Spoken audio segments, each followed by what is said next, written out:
मराठी भाषा अनिवार्यच, पण हिंदी लादण्याचा प्रयत्न होतोय म्हणणं चुकीचं. आश्चर्य वाटतं की हिंदीसारख्या भारतीय भाषेला विरोध, इंग्रजीचे मात्र गोडवे गातात फडणवीसांची टीका.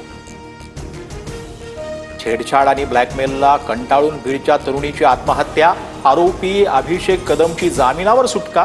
आजच्या दिवशी म्हणजे 20 एप्रिल रोजी तरुणीचं लग्न होतं. बीडमधील पीडितेच्या आईचं उपमुख्यमंत्री शिंदेंना पत्र. मुलांच्या छेडछाडीनंतर मुलीनं गळफास घेऊन जीवन संपवलं. नराधमांना तेवढीच शिक्षा होणं अपेक्षित, पीडितेच्या आईची मागणी. एकनाथ शिंदेंचा संताप, मात्र फडणवीसांच्या पोटात ढवळाढवळ.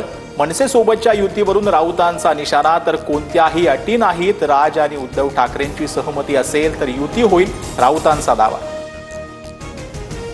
भोंगे विरोधी आंदोलनावेळी आमच्यावर 17,000 केसेस दाखल केल्या, मग यासाठी उद्धव ठाकरे मनसैनिकांची माफी मागणार का? ठाकरेंच्या युतीबाबतच्या तयारीनंतर संदीप देशपांडेंचा सवाल. डॉक्टर सुश्रुत घैसासांवरील हलगर्जीपणाच्या ठपक्याला इंडियन मेडिकल असोसिएशनचा विरोध. रुग्णावर उपचारच केले नाहीत तर हलगर्जीपणाचा ठपका कसा? इंडियन मेडिकल असोसिएशनचा सवाल.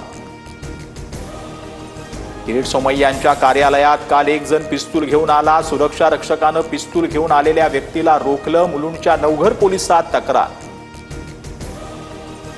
अश्विनी विंद्रे हत्या प्रकरणातील आरोपी अभय कुरुंदकरच्या शिक्षेवर उद्या फैसला. कुरुंदकरसह साथीदार कुंदन भंडारी, महेश फळणीकरलाही दोषी ठरवले.